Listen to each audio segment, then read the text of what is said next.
How to fix WhatsApp video call failed problem in less than 1 minute. So hello guys and welcome back to another video.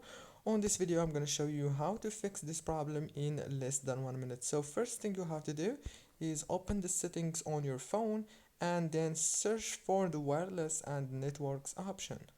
Click on it and right here you will find many options and you will find also the airplane mode, and that's what we need.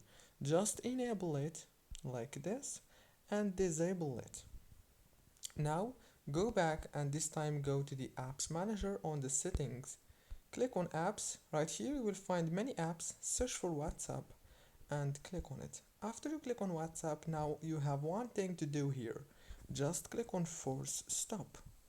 After that, restart your phone and reopen WhatsApp and the problem must be fixed. Don't forget to like and subscribe if this video was helpful, and thank you.